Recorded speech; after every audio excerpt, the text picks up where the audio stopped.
to Bridge Between Worlds Radio. Transporting you like the Tesseract outside time, space, the physical universe. And here is your host from another universe, H.E. Gamboi.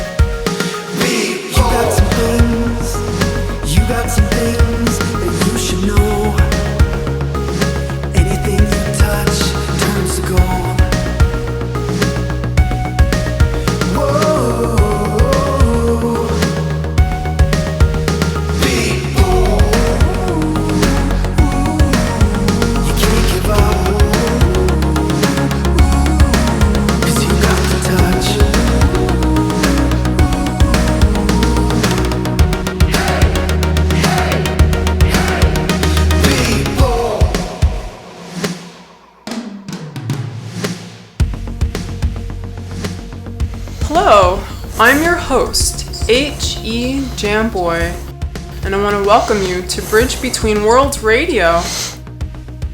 We have some intriguing out-of-body things to talk about tonight. It's sort of like the saying, you can walk with your feet on earth and your consciousness in heaven. And we have tonight's guest is an out-of-body traveler who's had thousands of out-of-body experiences, such as visiting crystal forests, wise sages, hells, and beautiful heavens. So our topic is about secrets of heavens via out-of-body travel.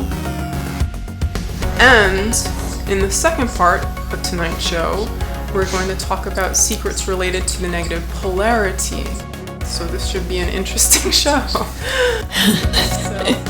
I want to say again, hello to our listeners. In tonight's show, we'll interview a very talented out-of-body traveler. And if you take up this science, get ready to float above your body, maybe even above your house.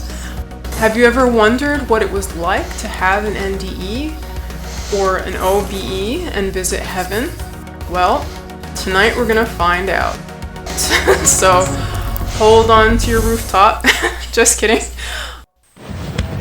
And tonight's show is recorded on 4th of July.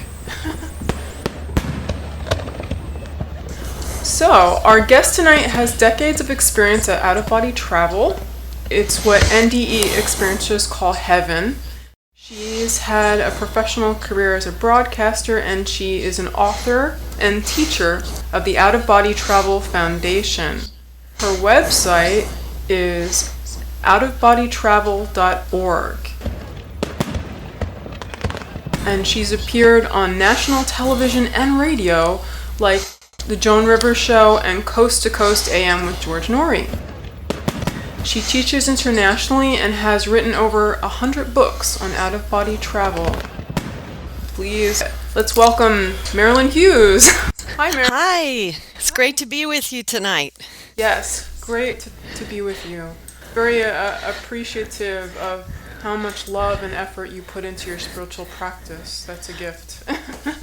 Oh, thank you. Yeah, it's definitely what makes the world go round for me and for all of us, I would say. Yes, most certainly.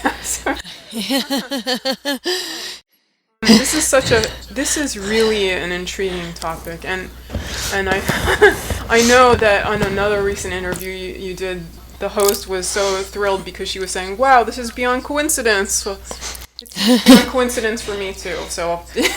Oh, good. Okay, great. And I should mention, we have similar training in a certain area, I could add.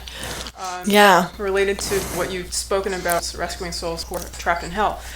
But first I was thinking maybe we could talk about, if you don't mind, the wonder of out-of-body travel to many places and worlds and heavens.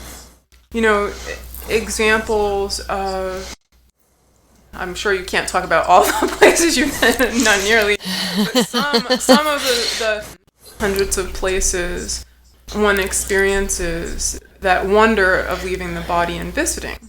And I thought we can discuss this in a conversational style. Sure, yeah. You know, a lot of people look at out-of-body travel as more of the simpler experience of just leaving your body, and they don't realize that it leads to this multidimensional travel that takes you to higher worlds and border worlds and lower worlds, which we'll talk about more later. But some of the things that you're going to see are going to be, the angelic hierarchies. You're going to be seeing the spheres of heaven, which there are an infinite number of those.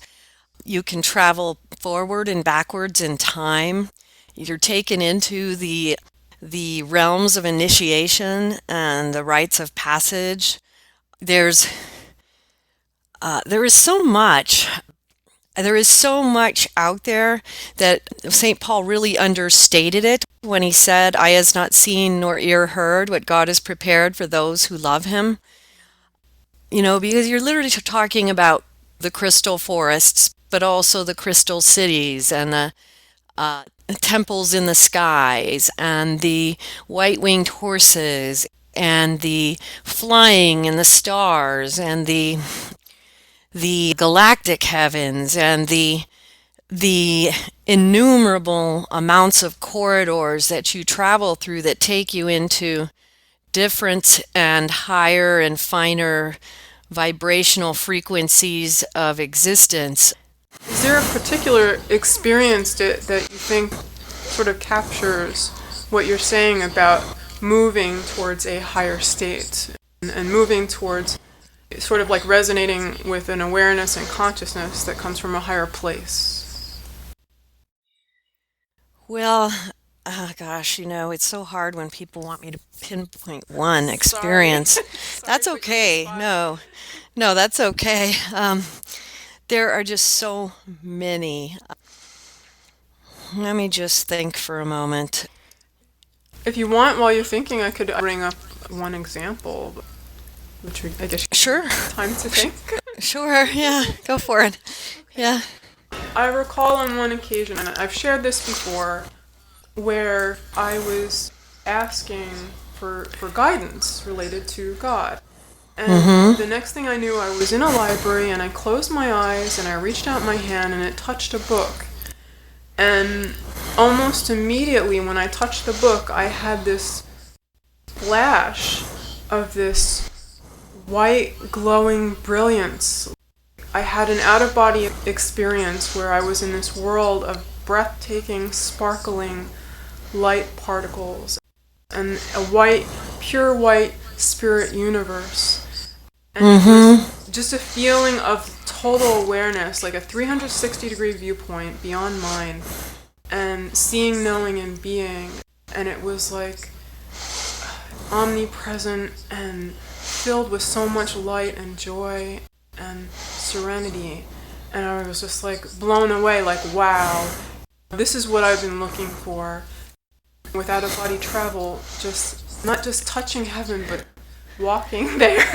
Or walking is the wrong word. But, Well, walking there and moving within its vibration is what because in those higher spheres there's that particulate light you're talking about, those white particles and the light particles, and that feeling of that omnipresence that you're talking about, the beautiful unconditional love and the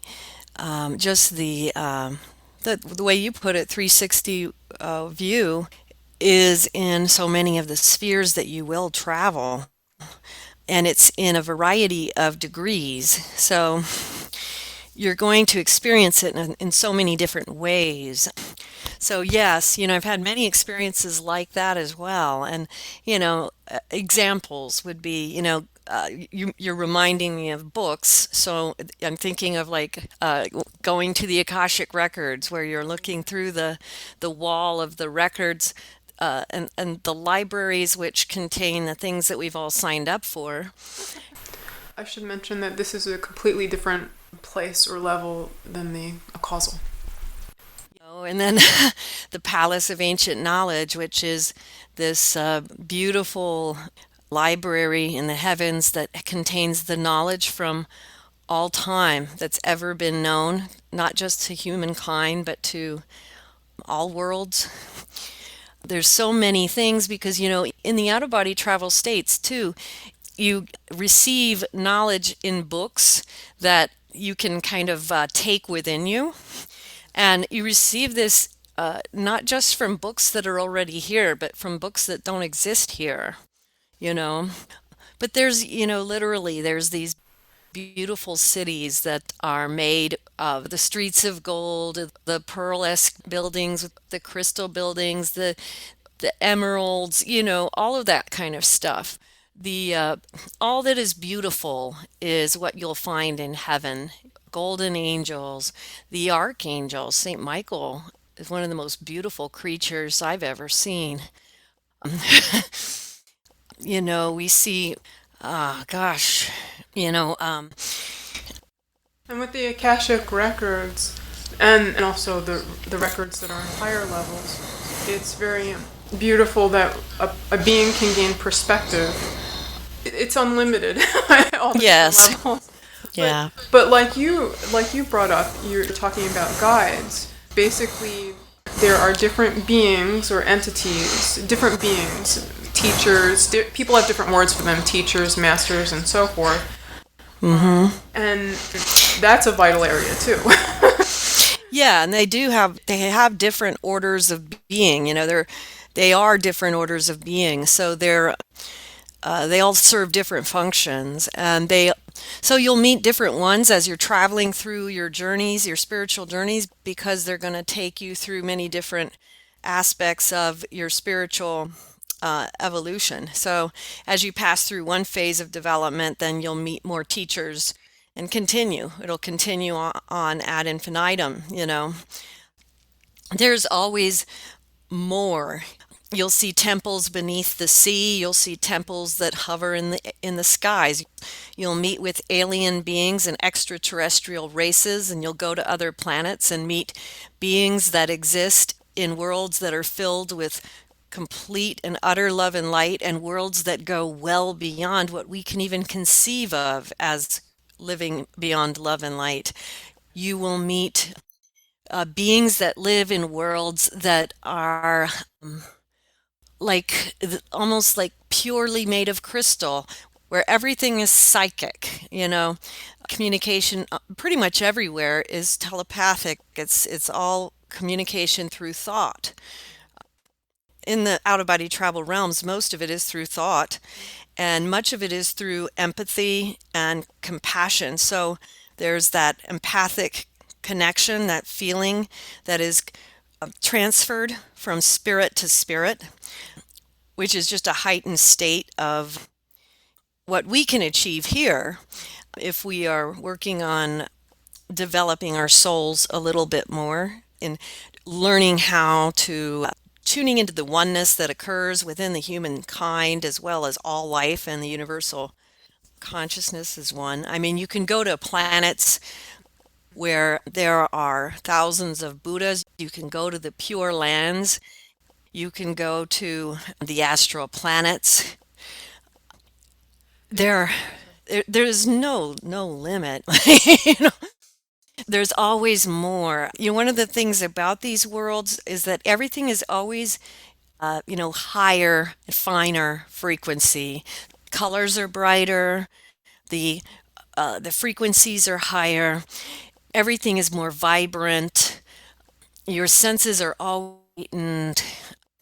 There's always this awareness of feeling more and more alive in these places, and so there's just gosh, and I've written so many books about it. I've got over 100 books now about my experiences. So literally, there's thousands of experiences. It's so hard to just synopsize into one thing. It's very beautiful that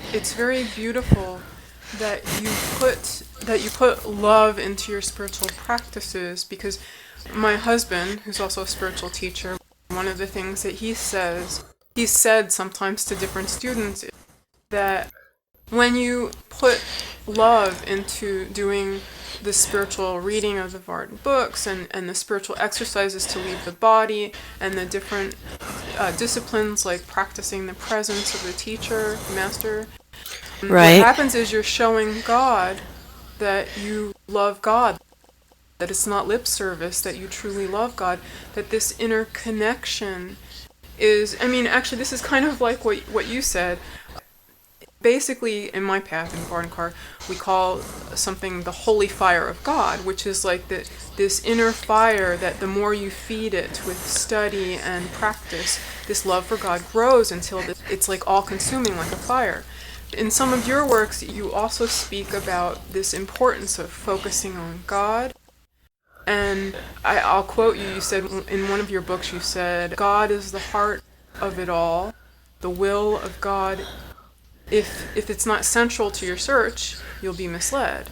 The will of God is your goal and destination. And I guess one thing I'd say is there's so many planes and places, like you were saying, that you can go, that gives direction to it all, and that sort of like, would it, you know, in terms of your viewpoint about that, about bringing that to a higher level of focus and intensity. Well, absolutely. The only thing that matters in the spiritual search is the destination and the journey to get there, and that is God. It is absolutely, God is the source and summit of everything that we are seeking. And so absolutely, one of the things that can sometimes lead people astray in the spiritual path is, seeking after anything but that. You know what I mean? That can be the distraction. That can be the distraction that leads people into all sorts of just, kind of other directions, but also just kind of then you end up kind of floating around, but it doesn't really focus the search directionally. God is that directional force. And without that directional force, the search can be very, very impotent, because we need to know to whence do we go? What are we seeking? Whom are we seeking? And so this will of God becomes central to everything. And ironically, you talk about the holy fire and seeking that within ourselves. And this is very similar to the writings of mystical theology from all around the world, from throughout time. So it's all about finding that inner fire, igniting that eternal flame within inside of us, which then literally becomes the directional force that leads us back to God, which is kind of what we've been looking for, but maybe didn't realize it all along. Yes, most definitely. It's sort of like I would say that out of body travel is like the bridge, Yes. the bridge between the physical world and the physical body and the spiritual world, or the pure positive God worlds, which are beyond time and space. It's like that direct connection. And that's a very good way to put it. Yes. And near-death experience, one of the things I thought was interesting was my husband once said that when someone has a near-death experience, it's almost like they're being given an invitation. But are they going to hang the invitation on their wall like a beautiful decoration, or are they going to use it to actually journey further? Yeah. A lot of people who have the near-death experiences come back and they do have heightened gifts, and so there does often come with it an opportunity in that arena, and the gifts are different for each person. So so we see, it manifests in different ways what people will bring back, but these gifts, but absolutely, ironically, I love the way you put that because one of the things that people can look at, they can look at out of body travel, and they don't realize that the tool isn't the truth. The tool is the tool. And, out of body travel is like that little bridge. It's this little thing that we build to get from this shore to this other shore. But it's not the truth. It is the tool that we use. but that tool provides us with the access to the truth. We're going to take a little break, and when we get back, we'll talk more with Marilyn Hughes about the mysteries of how you can lift your body and touch heaven and explore in adventurous ways.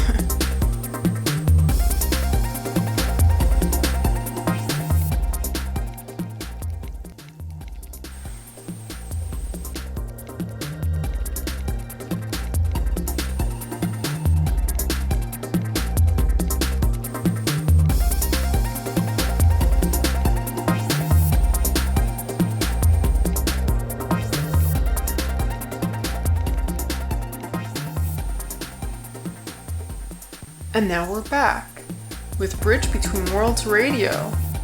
And I'm your host, H.E. Gamboi.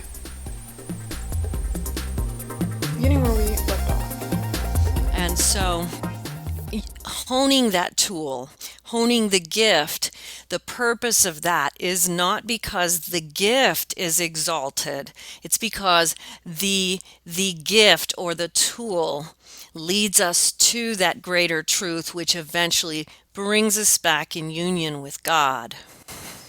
Yes, and that so it's so profound. That's so profound.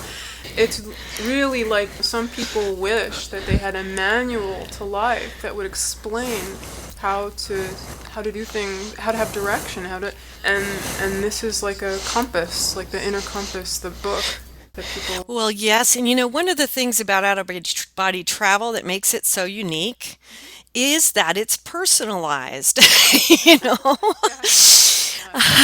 Anyone who experiences it knows how out-of-body travel provides us with this personalized journey because we're taken into our own past lives. We're shown the things, the energetic truths about our own path, our own fetters and cravings or attachments. We are literally given a very clear magnifying glass on exactly what it is that we need to alter within our own spiritual bodies in order to progress. And so it's a very specific tool. So it's not like a one size fits all. It's out-of-body travel will specifically show you those places that are a problem for you. And it'll be different for each one of us. And that's one of the things that makes it so uniquely suited for those who are seeking to purify and go through this soul purification. It's just so uniquely suited for that journey. Do you have a personal example of purification related to something such as a past life and so forth? That process of, it's almost like just doing certain practices themselves unwinds that naturally, very naturally. Yeah, the purification process can be very, very involved. So, for instance, in the past lives, what I experienced was going into a variety of past existences, and over time I would write them down and realize that there were these patterns of behavior. There would be these conglomeration of a conjunction of souls that were all present in these particular lifetimes, and we were running into like the same problem in these lifetimes. And so I would then be able to kind of see how in each lifetime that was handled differently and kind of see how it played out. And usually it didn't go out, it didn't happen, it didn't turn out well. That's part of the reason I'm still here. And then there would also be the other parts of the purification, which would be, I would be shown things about my own things like I would be shown things in the out-of-body travel states about my own vices, like my own lusts, my own issues with the misuse of words, not being aware enough of gossip, on other things that were much more serious, going through my own purification with childhood trauma, adult trauma, other things like that. But I went through this, I wrote about it in The Mysteries of the Redemption, what I call the red jacket karma, which is about this lengthy, the three soul conglomeration between the soul, my soul, the soul of a Native American by the name of Red Jacket, and the soul of another man who I was married to. And this is, the names and the roles that we played in a particular lifetime, somewhere in the mid or early 1800s, and then I would experience these similar lifetimes that would be before, after, where we would have the same three souls, and it would be the same issues, but it would be manifesting in a different lifetime. And so you go back and you start really examining over a great deal of time as to how things have been kind of misunderstood, how eternal love has been misunderstood, how you have misused energy, love, or even just other people or things, or, whatever it might be in your karmic past, and you seek to try to remedy those things in the present, trying to understand them. It's very interesting because a lot of times when people look in their lives, they see certain things going wrong and certain problems and issues or certain positive things. And not everybody makes the connection like you're making of being able to take this step back to get above the time track, to look at these different records and see, oh, I have this illness because I did XYZ. I know an individual in their past life, they call it their poison pen lifetime, where they were a lawyer and they abused their power by writing false things about people to get those people hurt, imprisoned, attacked, demeaned, and it's a form of black magic that very bad consequences. But the consequence of that poison pen lifetime was they incarnated in a body where they had a severe learning disability. So when they wanted to express their gift of writing and so forth, they could not do it without a lot of help. So it's sort of like when you can see those connections. It's interesting because it explains all kinds of things throughout someone's life. It's very, and then also, like you were saying, this process of purification, it's almost like alchemy, where you're boiling something and all the junk boils up to the top so that you're left with pure gold, spiritual gold. Right. Yes, very much so. Yes. Yes. And we do have a tendency not to realize that the causes and effects that are occurring from the past, present, and the futures that all kind of merge, and how these things can actually be put together to by a great and almighty, all holy God who understands the corrective process, which is, okay, so we are now, we'll just take this example that you've given, where we are now learning to express with great care. And ironically, in Talmudic law, in the Jewish tradition, the sin of gossip, or of, they would call murdering someone's reputation, is really serious and was often akin to murder. One of the things that is definitely brought up to us, and this is one of the things that was made very clear to me because of my own misuse of words and the things that I needed to learn about this, was just how serious it is what we say or do and the consequences of those things, and how much damage those kinds of things can do. And most of us really don't think about how a person's life can be completely destroyed by complete falsehoods. And we see it happen all the time around us in our world, but we don't actually examine that and examine that that is a profound injustice that has to be addressed in the cosmic cycling of existence, you know? And so then when we engage in, which most of us have done in one lifetime or another, we have to then learn restraint. We have to then learn prudence.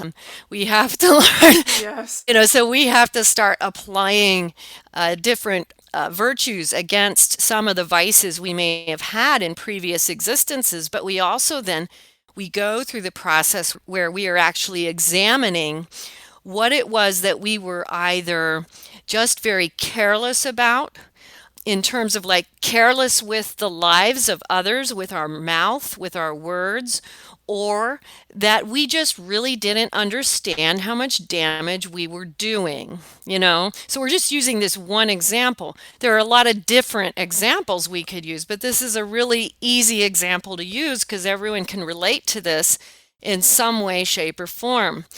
And so we go through the vacation process, which allows us to reevaluate the way that we have used words, the way that we have spoken, and the way that we have thought about these things, and we reform.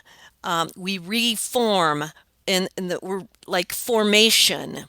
We are reforming the way that we now think about the use of words and how we are going to use them in relation, especially to the reputations of other people.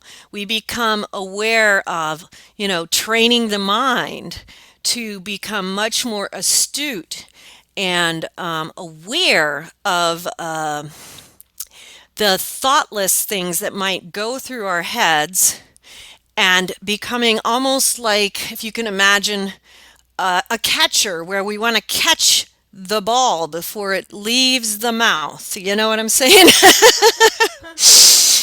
So we start practicing new habits to counter the old habits. And this is part of how this purification process unfolds. We begin to change, and this is how we alter and move closer. And that's how we're then dropping away the fetters, the attachments to things that were in the past, holding us back, holding us further away from an all-holy God.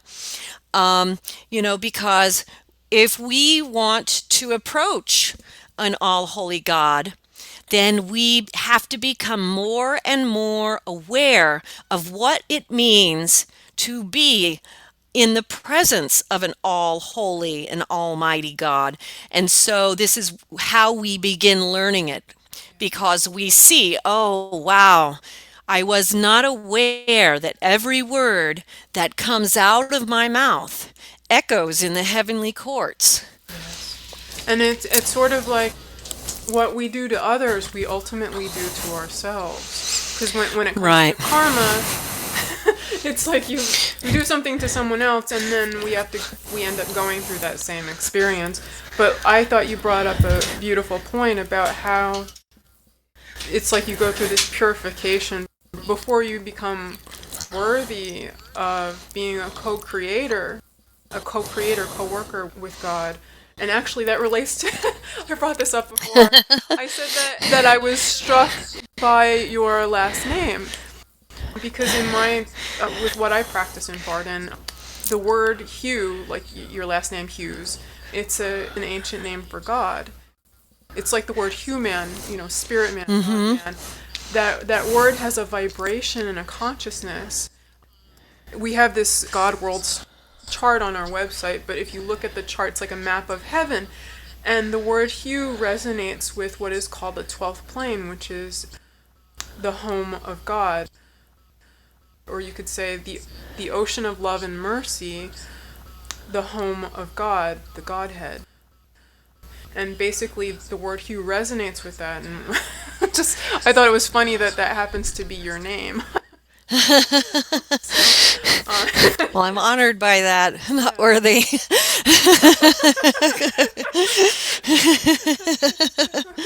Well, maybe more or less it's like a saying that you were born with the potential to unlock it within you.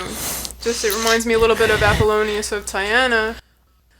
He was born the moment that gigantic swans were beating their wings. It was a symbol of he would reach a high state. He would be able to have the opportunity to move towards a higher state. So. Yes. Yes. So, one of the things that I was thinking of was related to activities, and you brought this up, I believe it was in one of your interviews, about activities that bring your vibrations up to a higher state, like a higher state of consciousness. Mm-hmm. One can rise to a higher level because they resonate with that higher level. In terms of activities that do that, do you have a viewpoint on that?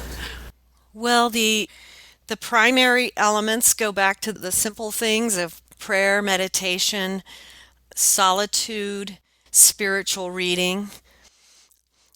There are also practices, of course, that will do that as well. But those are the kinds of things that are really, and ironically, these have been taught by the prophets, saints, mystics, sages, and ascetics from throughout time, thousands of years, So it's interesting because it's nothing new. It's the same thing as it's always been. But these are the kinds of things, and you mentioned this in the very beginning, doing these things with love in the presence of God is one of the ways that we really energize the ability for, ironically, our guardian angels, the angelic hierarchy, to then start bringing up our vibration and making these types of gifts more enhanced and bringing up our actual vibration. Because, we go through vibrational raisings when you're having out-of-body experiences to make you more compatible to higher realm travel. Yes. Yes. If a being or if a person just immediately appeared on a much higher plane of consciousness, such as one of the, what I call pure positive God worlds, the shock of it would be so much it would completely overwhelm them. And that's why it's like this stairway of moving from one level of heaven to the next. Yeah. Like you said, practicing by reading high vibrational books, ardent books, doing spiritual exercises to leave the physical body, and of course studying with a teacher who has basically one of the ways my husband and I have sometimes put this is like when you choose a teacher, you also choose a destination. So if a teacher is resonating with a certain plane, if a teacher is resonating with a lower astral plane, then that's the destination that you're choosing. So it's important, when people are aware of that, like choosing a teacher is choosing a destination. Very much so, true. And another thing about what you're saying, one of the things I was shown several times throughout my journeys, and especially in the beginning, when I was going through the vibrational raisings, I was shown, so that I would see why they were so necessary, that when you would try to enter into a realm that was above your vibrational level, you would feel as though you were being crushed. And so it's just because it's a higher vibration, and so I immediately understood that this wasn't just some, pointless effort, that there's actually a reason behind it that is necessary in order for us to attain to those higher heavenly spaces. Yes. And that's a beautiful thing to be aware of about this process, because when you're aware of it the way you are, then you can be patient through the growing pains. Yeah, yeah. There's definitely those. Because I noticed there are some people, they work off a little karma on the inner. Instead of having to be in a car accident on the outer to work off some karma, they have an experience on the inner. It's a traumatic dream or something where they're working off karma in the dream state, and then they get upset and they don't want to do it anymore, and thinking, wait a minute, you didn't have to physically experience that. Why are you scared and running away? It's so weird. But I think part of it is appreciation, really having an appreciation that it's a gift. Even though some things are uncomfortable, it's a gift to wade through the process patiently to get to the other side. Yes, exactly. And it is absolutely, it's still an acceleration, even if you're doing it, even if you're going through stuff that's difficult, like you're talking about, it's still an acceleration to do it in this manner. And so if you can keep that in perspective, like you were saying, and sometimes it's hard to do that because you don't realize. It's kind of like even just going back to the old story of Nineveh, where Jonah's like, geez, now they don't really know what would have happened if they hadn't put on the sackcloth. You know what I mean? Because the punishment didn't come down because they all obeyed the command, but it didn't come down, so the punishment was averted. And this is what we need to understand about karma. Obviously, when you are able to work out any kind of thing energetically without it hitting the ground, you are very much accelerating that, and it is a great gift to be able to work through it in that way, as opposed to having to go through the whole process in the physical, because that's always a much harder road to go through. Yes. Yes, and in Vardan, when people work out karma, they can work out thousands of years of karma in a short amount of time. And it's interesting. I could give one example which is really kind of strange. I knew one individual who shared that he worked at the World Trade Center, and at one point he woke up with this terrible dream that people were throwing bricks at him, and he was getting hurt and injured, and he said that all of a sudden he had this terrible, terrible stomach pain. It was so bad that he did not go to work that day at the World Trade Center. Yeah. And so what he learned was that because he was working with the Vardan masters, spiritual travelers, that he was given the opportunity, instead of dying because of this group karma of some war things that went on in the past lives, he was able to work this group karma out in the dream state. And and he didn't die in the World Trade Center that day that those terrible things happened, because he was able to work out the karma on the inner planes, and it's sort of like consciously working through things. It's like going into that more direct route where you can just sort of let go and let God, and you see the reason behind things, and it's not as much of a mystery. So. Right, yeah, for sure. So right now we're going to take a little break. So okay. So just imagine for a moment, for those of you who are listening, if you could leave your body and see above your house or see heaven. Well, you can.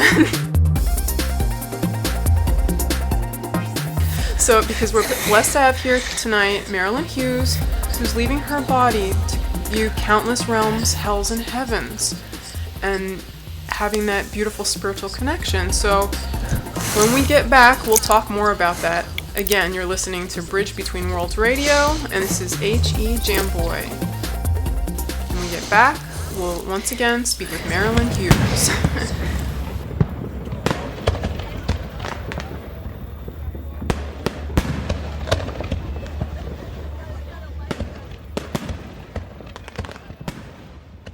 Celebrate 4th of July with Bridge Between Worlds Radio.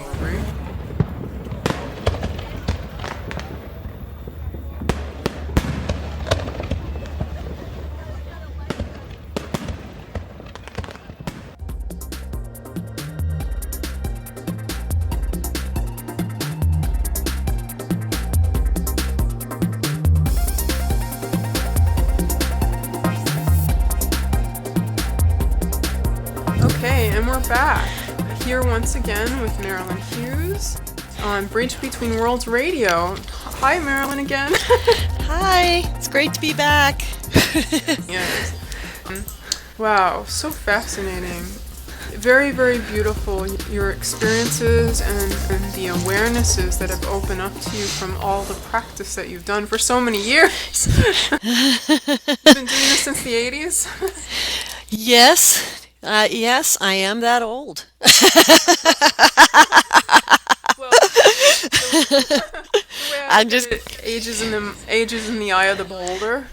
That's true. That's true. I was just giving you a hard time because, it's fun, but it's okay. I'm just kidding. Yes, I've been doing it since, it started in 1987. Yeah, so 1987. I've been doing it since then, and, yeah. So now, I think for the second part of the show, I was thinking we can get into this whole concept, since this is interesting. Before we came to have Marilyn on the show, I actually I didn't know that this was being arranged, and when I found out, I was surprised because actually, Marilyn, you're one of the things that you've been trained in related to working with souls in the negative polarity. You've spoken in some of your interviews about rescuing souls from hell. Yep. Which is unique.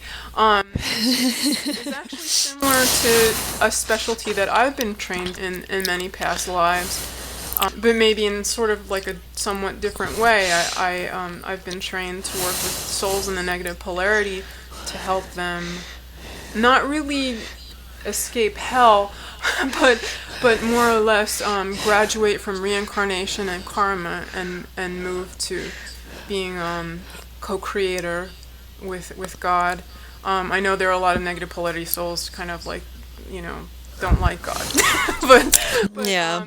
But really, the negative power sort of works for God, so how else can you put it? To help temper souls or train souls for that purpose once they iron out all of their inadequate areas. Yeah. So, in regards to that, maybe we can discuss a little bit about maybe one personal experience or example or examples of working with souls in the negative polarity who've made, like a soul in the negative polarity who made a profound breakthrough. One of those special circumstances that not everybody does. Well, yeah, I could tell you a story about a couple of souls that kind of I worked with together for a period of time. Because some of the souls, I work with souls who are going through their afterlife journeys as well as, just their initial crossings. So I deal with initial crossings. I'll deal with moments when a soul is in a lower realm and they're ready to make a change to move to a slightly higher space. So they've made a change in their frequency that's allowed for help to be sent from above. But I also work with, souls in their afterlife journeys as a general rule. And so I had a really lengthy, over a 3-year period of time, lengthy and very beautiful journey with 2 souls. It was a very tragic story of 2 suicides. And it was a young girl committed suicide, and she was heartbroken over somebody, and there were other factors to her suicide. But a month later, the young man involved committed suicide as well. And the young woman was in a fairly innocent state at the time of her suicide, but she had a lot of contamination. So she was going through a variety of very serious chaos realms, but also a lot of just she had a lot of confusion because of a lot of just a lot of misperceptions, a lot of things that she did not correctly understand at the time that she made the decisions that she made. So she was going to be set up for a long period of going through a lot of a series of realms that were going to reteach her, help her to re-understand things that she had not seen as they truly were.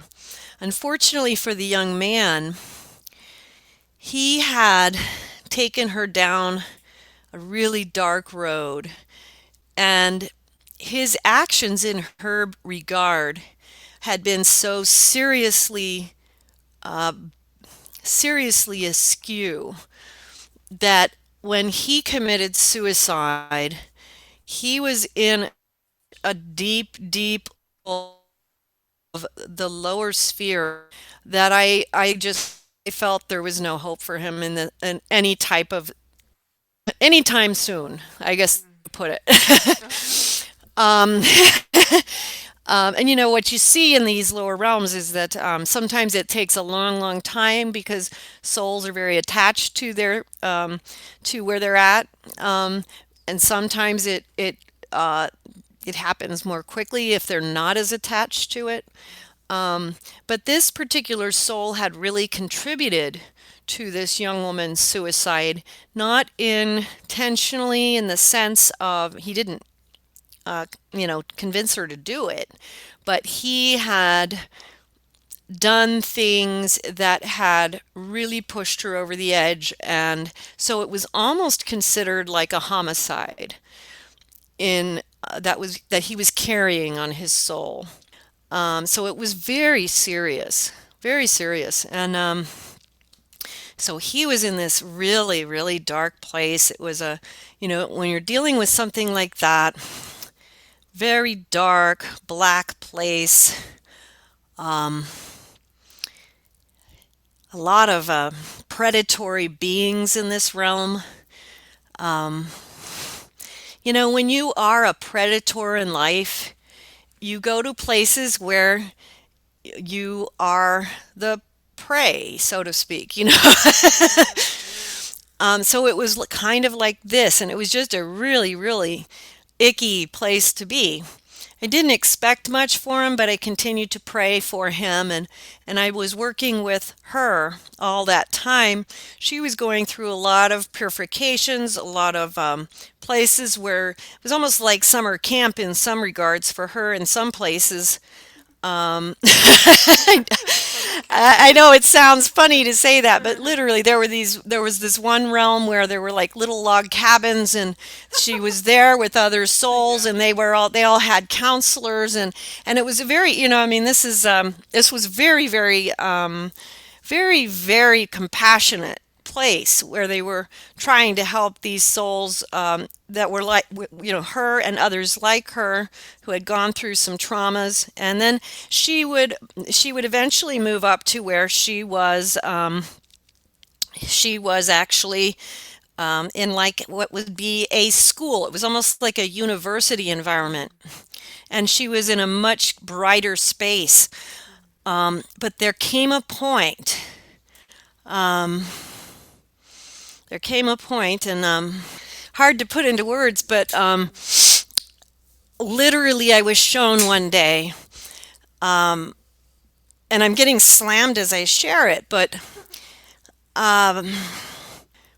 they came to me together, and it was 3 years later, and they had been reunited in the heavens. They were both had gone through their own personal purifications. I had not really helped the young man through his purification. I had been aware of him and where he was, so it must have been another spiritual guardian working with him. But they had both purified to the degree that now they had been united again, and they were together and they were traveling this next part of their journey together in the afterlife, and it was just so beautiful. And Healed. they had really healed, and it was I can't even, wow, I mean, it was just beautiful, because if you had been in this place where he was and where she began too, and it was so tragic, two families torn apart by this, so tragic.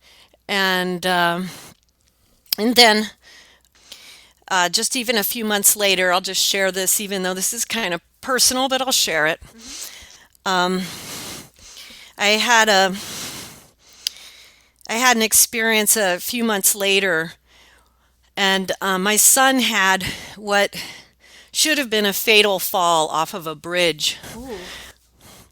and he miraculously survived and was fine. He Wow. barely, he was fine, and they came to me several months after that, and they showed me how they had been given permission to catch him on the way down because of the fact that I had helped them. And I I was just so touched and moved by that. I mean, I can barely talk about it even now, years later, Yeah, so sweet. because it was an amazing thing, because it was just, but this is something I've talked about in a lot of my interviews too, is that we are always told that we are to give back to creation that which creation gives to us. And Yes. that day I certainly got a lot back from creation. I tell you. Yeah, they That's amazing. That's beautiful. Well, yeah, and I mean, it was a miracle, and I knew it. I felt it in every depth of my bones and my being. And when they told me this, and I just, when they shared it with me, it was shared in such a way that I understood it to be true, and it was just the immensity of that, of Beautiful. what could have happened, and what could have gone the other way. And but again, we see that how how it's always, everything is always giving back to one another, Everything goes full circle, sort of Yeah. like God, God's love, divine love, and from spirit, it flows in a way that is reciprocal. So what we give out comes back to us like breathing in and breathing out. Right. Yeah. That's a beautiful story. Wow. When Yeah. there's that kind of suffering, and to be there as a vehicle of God to help people cross a bridge to something, to healing and to a greater state. Thank you for sharing. That was interesting. Beautiful story. You're welcome. I mean, related to that, actually something comes to mind from my own experience in terms of negative polarity. Um, I've been trained in past lives for a long time at this, Uh-huh. and it's the kind of experience that you sometimes go through a lot of suffering to learn.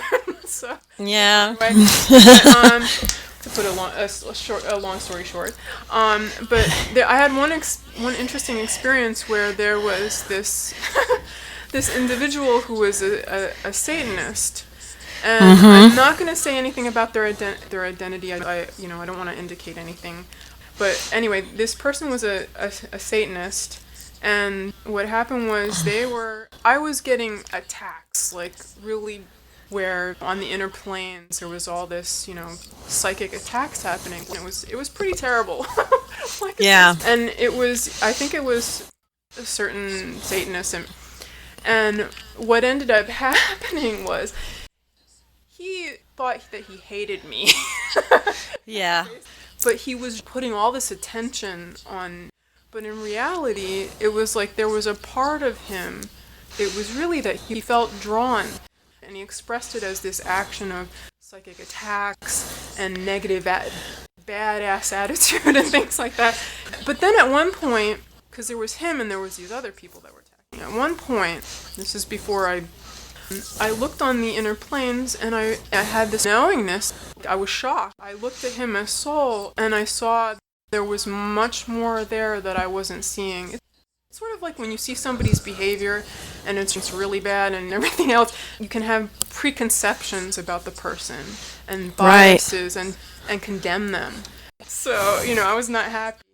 But then I realized, and I looked at him as soul, and I saw this person is an advanced soul, but they're expressing this in a destructive way. And they've been through a lot, in past lives and everything else, a lot. And so at that point, and I saw on the inner planes that they were able to see things that were invisible to the other souls that were attacking. They recognized as soul that my path and who I am had something profound.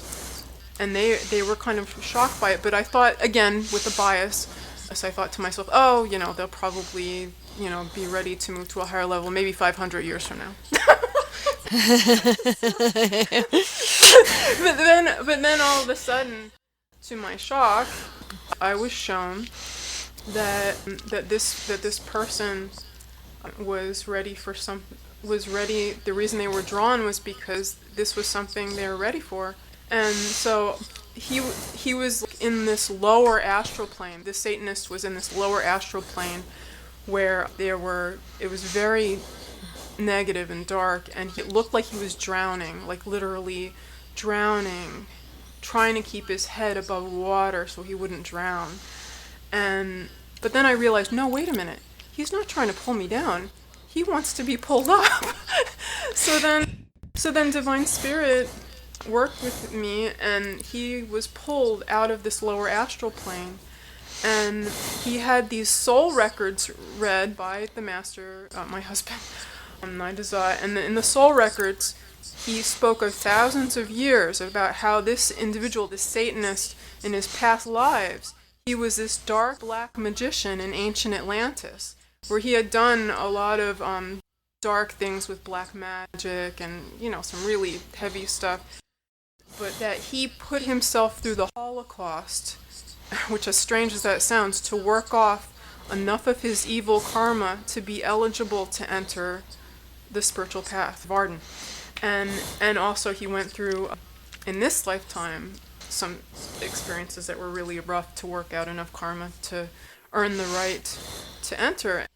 And so his recognition of all this attention he was giving was actually this longing he had at soul, because when a soul, there are some souls, there's like, I call them new evil and old evil. Some souls are like this old evil where they've actually gone through so much of their dark karma that they realize, oh my God, how empty and vicious and horrifying these lower worlds can be. These worlds of reincarnation and karma. And some of these people, they long for truth so deeply because they've literally been to hell and back. And this person had been to hell and back. So he really longed for something far greater. He longed for truth. He actually became a part of our path and started studying. And he had like a really badass attitude at first, and he would say things like, he was like complaining, and my husband said to him, if you have that kind of attitude, you're not going to get very far. And then immediately he sort of snapped out of it and changed his attitude completely and really applied himself to his practices. And after 2 years, certain things, addictions fell away. And then by the second year, well, actually I should say, when he first came in, he said something like, I just add one of these last things. He said, well, after 2 years, if I don't like this, and I go back to Satan. And my My husband said yes, because that's what they can decide after 2 years. He said yes, you can go back to. And by the second year, he was practicing out of body travel, and then by the second year, he's had a series of profound experiences, but he had this really profound experience deep in the pure positive God worlds, and he experienced an incredible light and sound and awareness. Like his awareness just expanded, and he knew things that he didn't know before, and his addictions fell away. And it was such a miracle to see the contrast of going from when I shared about the drowning in the lower astral plane. He said he cried when he heard that, because the contrast, it was just so, the contrast was so shocking. Yeah. It's really beautiful. That really God loves every single soul, and it's very beautiful. That is absolutely true. And I remember many times, because I would work in a lot of these lower hell realms and purgatorial realms to assist souls to move up or make adjustments or whatever. And I was in a realm with a particular soul who had who was basically in this hell realm, and I remember just weeping before this headstone, and the angel that was standing right in front of me saying, we weep much for those we love who have sinned much, but the Lord has not forgotten them. The Lord has not forgotten them. And here, even in this hell realm, the angel is sitting there in guard, of this soul. Just waiting for the moment when this soul is ready to reach out. And this particular soul did. So that's another long story over a 10-year period where that soul reached out and is still moving through now the higher purgatories into, there's an interesting book called A Wanderer in the Spirit Lands by A. Farnese that was put out in the 1800s that actually catalogs a lot of this type of journey that your listeners might find interesting, about how the soul moves from the lower worlds up through into the higher. There was also, I mentioned to you when we talked privately, Earth Store Bodhisattva, the Sutra of the Past Vows of Earth Store Bodhisattva is an ancient sacred text by a Buddhist monk who would go into the hell realms and liberate souls as well. And so, there are other texts throughout history that have been written by mystics who go into these lower spheres and liberate souls like this. And sometimes it's in the way that you just described, where you are working on loosing some of these bonds through the mystical, through the out-of-body experiences and what you were doing with your practice. You were working while he was still very solid in his stance, but you were still working on loosing those bonds, and then eventually it came to fruition by hitting the ground, you know what I'm saying, where he became open to it in the physical realm. And then there's also the ones that occur, with souls who are, crossing over or who have crossed over, who reside in those spheres where you mystically travel and you're assisting them in making these energetic leaps to the next level.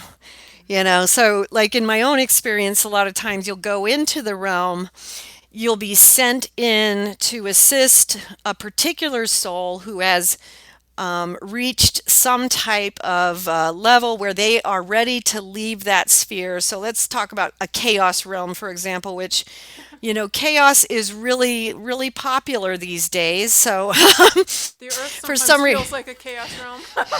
it's got a lot of chaos in it, that's for sure. And there is a lot of. It's interesting when you do work with souls who are crossing over. One of the more popular um, purgatorial realms that people will go into are some of the chaos realms. It is something that a lot of people end up being very compatible with. And so we'll use one of those just because it is one of those kinds of places. And these are places where there's usually some type of a circling rhythm to it, where there's a lot of noise. It's almost like carnivalistic. Sometimes it's present day, sometimes it's 18th century or another era, but it's just people are moving around in a circle and they don't realize that they're just doing the same thing over and over and over again, but they're going around and around and around, and there's just tons of noise, tons of crazy stuff going on, and it's just chaos. You know what that reminds me of? That reminds me a little bit of like the ghosts in the bar scene, and they're reliving the same scene over and over again. Yeah. Yes, and there's similarity to that, and there is some of that similarity to that also with, like, when you're dealing with ghosts and lost souls, that there can be that element where some of the ghosts do get stuck in a particular moment in time. And that can be part of what you end up doing to help them to transcend that moment and help them to cross over. But, you're kind of doing the same thing for a ghost that is stuck, that you're doing for a soul that's stuck in a purgatorial realm like chaos, or a soul that's stuck in a lower hell realm, because you're literally trying to get them unstuck. And so you're getting set into that place, and you're going to go there with some bit of information that you're going to impart to them about what it is that they need to know, that when they're ready to leave this realm, this is what they need to do. And when they're ready, they do this, and then they will actually be able to go to the next level up. And so they can either go with you at the time that you go down there to come greet them, but if they're not ready to go when you go there, because sometimes they're not, a lot of times they're afraid to go at first, but you give them the information so that after they've had a chance to think about it, they can still move up to the next level, whether you're there or not. And then they go to the next level up.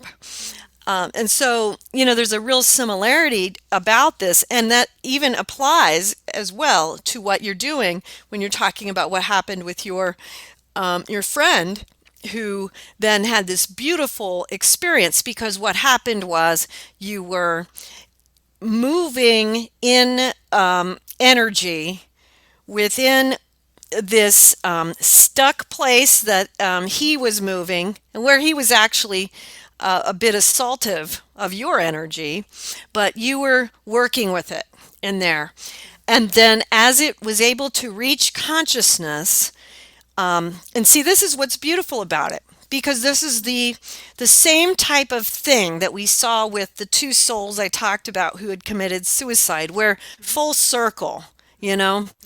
And this happened with your friend as well, for you to bring that soul through this energetic alteration over time to the point where he's literally experiencing the full consciousness of God and the light and stream, the movement of the light and stream of sound, from being in that space of being a Satanist. That is a huge chasm that he crossed. And it is unlikely. Shocking. Well, it would be unlikely he would have been able to cross it alone. And so he needed help. And so you provided the energetic assistance that was vital for that chasm to be crossed. And so that is how we, as souls, assist one another in giving back to creation what creation gives to us. Because all that we receive, because we are always being formed individually, But then we are giving back too. And this is how it's done, where the Lord allows for us to also be placed within scenarios where we can serve. Yes. And this service is absolutely vital to the evolution of the sphere. It is absolutely vital. And I'm getting really slammed right now because this is exactly what we're talking about when we're talking about what you wanted to speak about in these negative polarities. It's bringing these things all the way around the full circle, but it is also what the Native Americans would have called the sacred hoop. It's bringing everything full circle to completion. And that's what that is. And those are two examples between what you experienced, what I experienced with these souls. And, I've written about a lot of this kind of stuff in my books too. But this is how it's done. And there are so many of us, and the people who are listening, I'm sure every single one of them has stories like this. And it's important for them to recognize and validate that what is happening and what they are doing is part of this mechanism, because as they contribute to this, they are contributing to the evolution of the sphere. And this is how we are bringing the will of God into the world. This is how we are bringing all these things. And this is how we are bringing those negative polarities balance. That's how we can serve our fellow man, and this is how we serve one another. Yes. Beautifully put. And there's an aspect of that you touched upon, like with the listener and so forth, is that one of the keys to really being masterful at out-of-body travel is really loving oneself as soul.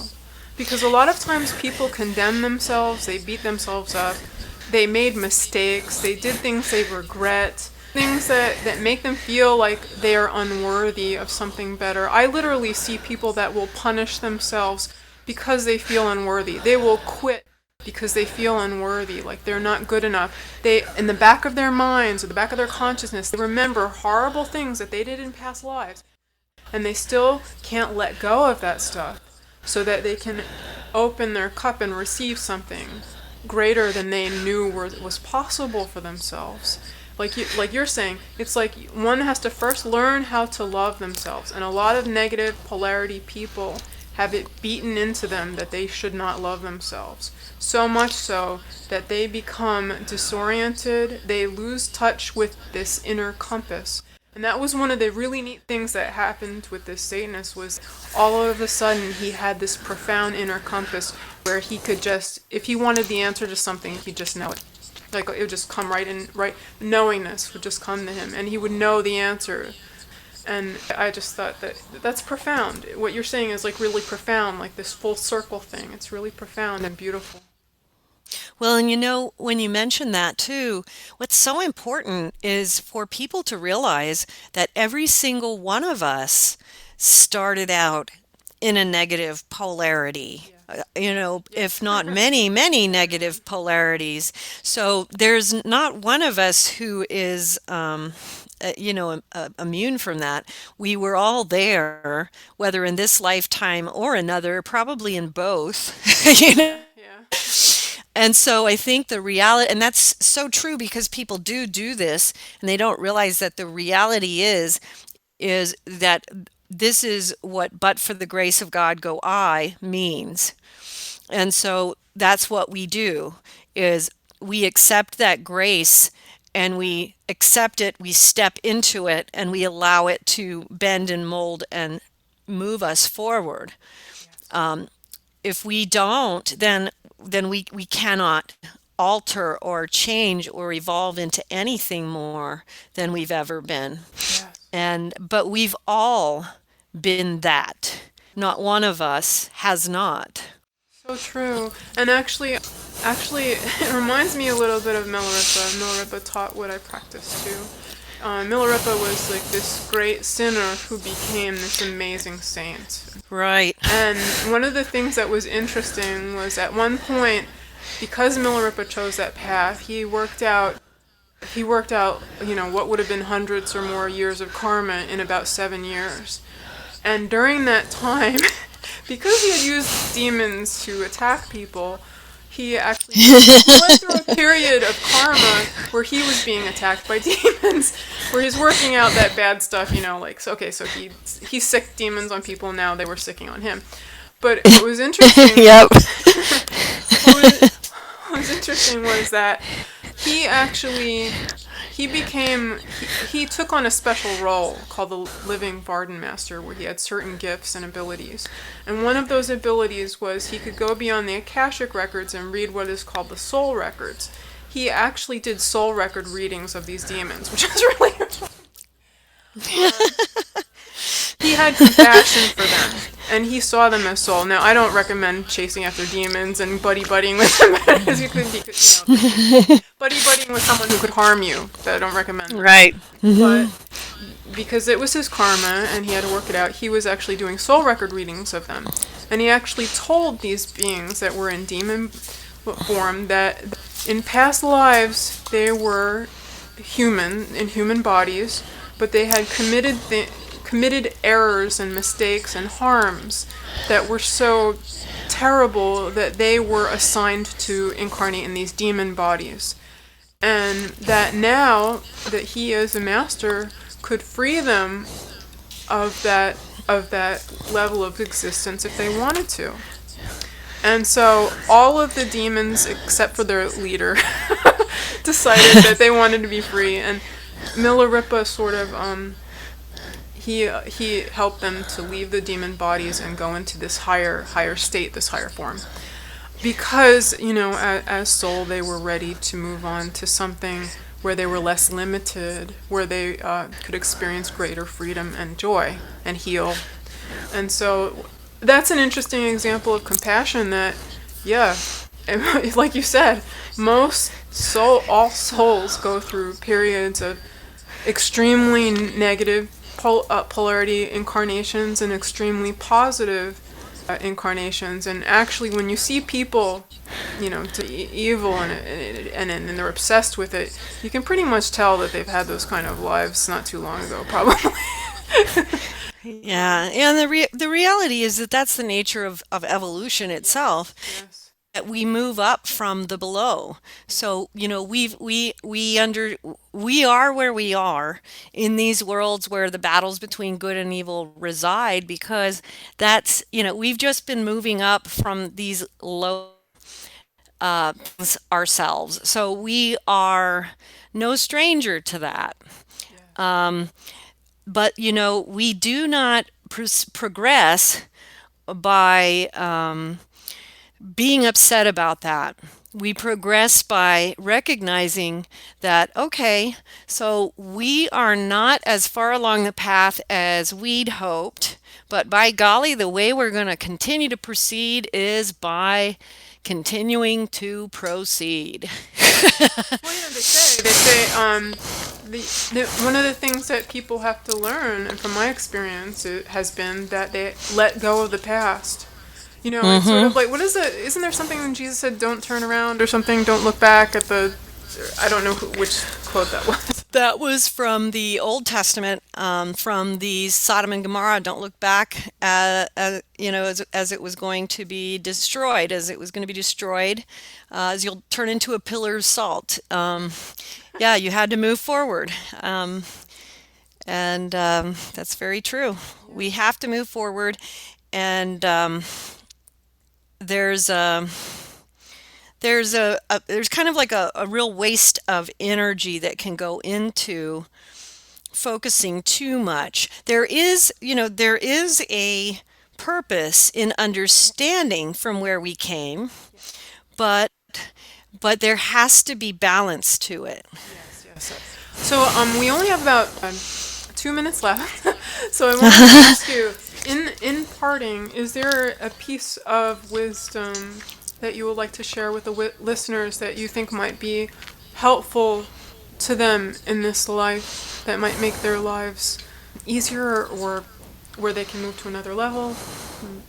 Piece of Well, one thing I like to tell people is that, in many of the out-of-body experiences I've seen, I've been shown this beautiful staircase from heaven to earth made out of the ancient sacred texts written by the prophets, saints, mystics, sages,